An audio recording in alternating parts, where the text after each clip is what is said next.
Hello everyone. So today we are going to discuss the concept of apparent and real depth. The concept of apparent and real height. So previously we have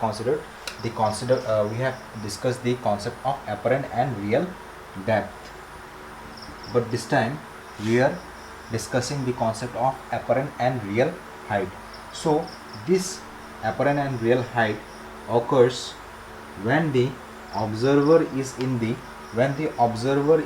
denser medium. This occurs when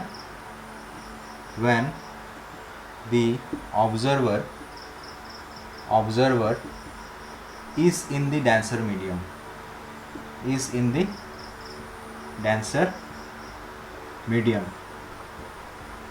This occurs when the observer is in the denser medium and the object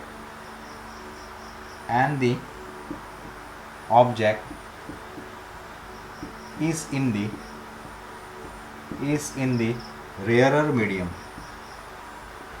rarer medium. So this phenomenon occurs when the observer is in the denser medium and the object is in the rarer medium.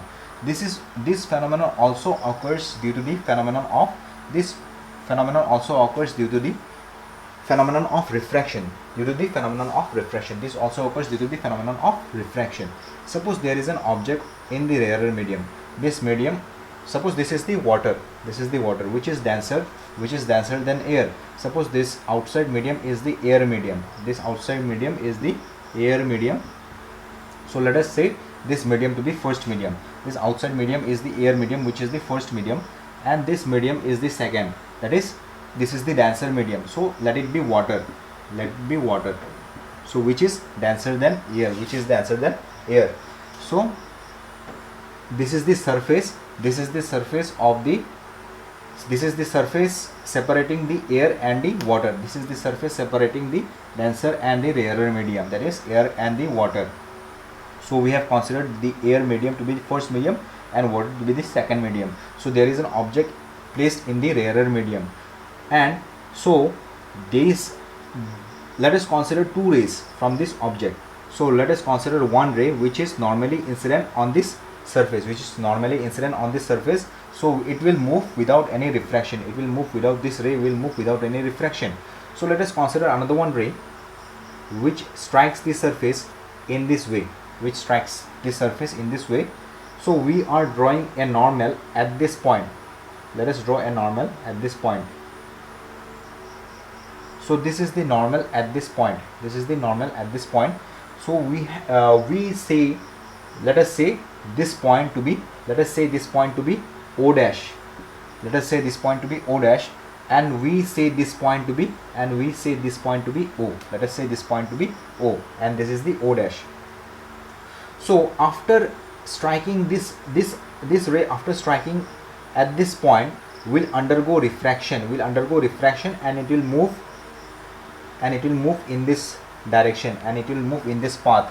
Why? Because this is the denser medium. This medium is the denser medium. So after refraction, it will move towards the normal. This is the normal. Suppose this is the normal, and O dash and dash. This is the normal. So after refraction, this ray will move towards the normal. So this angle, we can say this angle to be the angle of incidence. This angle is the angle of incidence. We can say this angle is the angle of incidence, and this angle we can say it to be the angle of refraction. This angle we can say it to be the angle of refraction, that is small r, and this is the angle of incidence, that is small I. So now let us trace back this ray in this direction. If we trace this ray, that is the ray after refraction, in the backward direction, and let us trace this ray in the backward direction, these two rays will meet at this point. These two rays will be meeting at this point. So if we say this point, this object to be A, this will be A dash. Why? Because this A dash will be the image of this A. This A dash will be the image of this A. Okay. So after tracing this ray backward and this ray backward, they are meeting at a particular point. So this will be the image of this object. This will be the image of this object. So this is the angle of incidence and this is the angle of refraction. So this is the first medium, this is the second medium. So what can we say? We can say from here that the refractive index N21, the refractive index N21, that is the refractive index of water, is equal to sine I divided by sine R. That is the refractive index of the second medium. Why? Because the ray is moving from the rarer to denser medium. So this time the ray is moving from first medium to second medium. So we will get the refractive index N21. We will get the refractive index N21, which will be equal to sine I divided by sine R. That is sine I divided by sine R. So now what can we write? We can write N21 is equal to sine I. In place of sine I, this is angle I. If this is angle I, this angle will also be equal to I. This angle will be also equal to Y. Why? Because if these two are parallel rays, there is another one line crossing these two rays, crossing these two lines. So if this is angle I, this angle will also be equal to I. So that's why if this is angle I, this angle will also be equal to I. So this angle, that is OA O dash will be equal to I. So here what can we write? We can write sine of angle OA O dash, So now let us see in case of R, what can we put for R? So this angle is angle R, this angle is angle R. So if this angle is angle R, so this angle will also be equal to R, So if this angle is R, this angle will also be equal to R,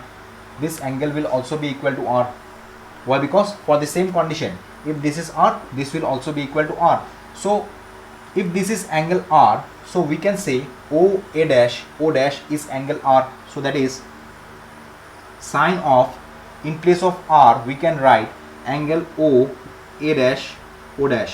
So in place of R we are writing O dash.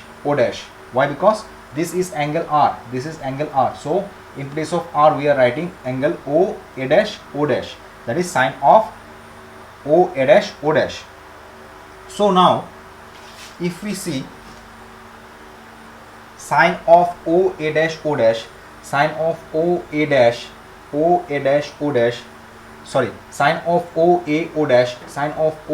O dash is equal to what?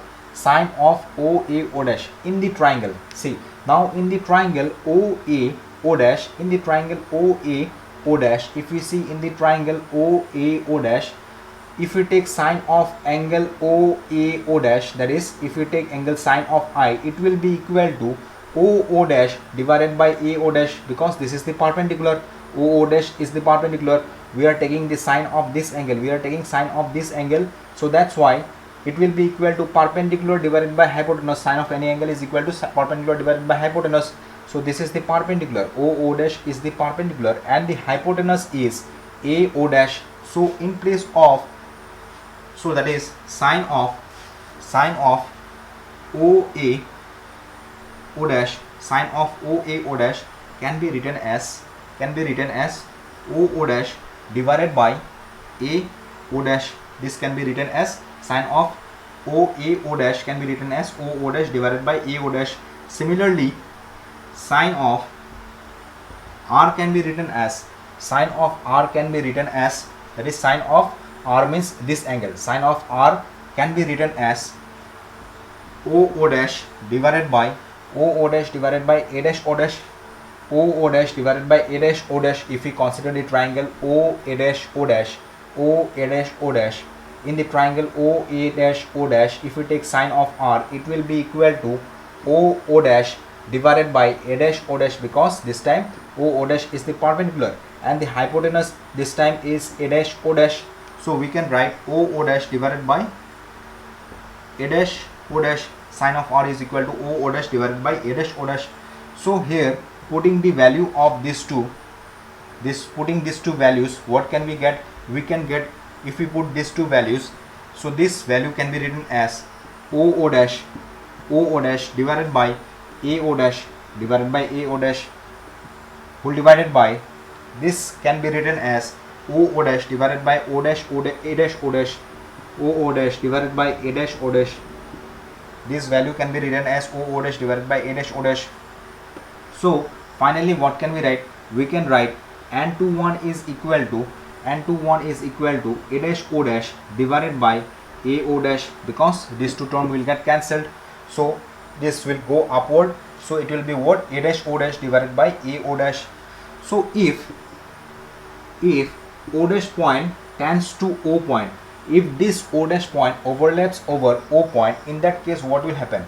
If this O dash point overlaps over O point, in that case we can write N21 is equal to A dash O divided by, because O dash will overlap over O. So in that case O dash will be O. So we can write A dash O divided by A dash O dash can be written as A dash O, and AO dash can be written as AO. AO dash can be written as AO. So this height divided by this height divided by this height divided by this height. So this height is the image height, that is, it is the apparent height. This is the apparent height and this is the real height, because the object is present over here, the object is present here. So this will be the real height and this is the apparent height. Why? Because this is the image height. The image is formed at this position. So the image height will be from the surface to this position, that is from the surface to the image position, which will be the apparent height. So this apparent height divided by real height will give you the refractive index when the object is in the rarer medium and the observer is in the denser medium, So here what can we write? We can write N21, that is refractive index, is equal to apparent height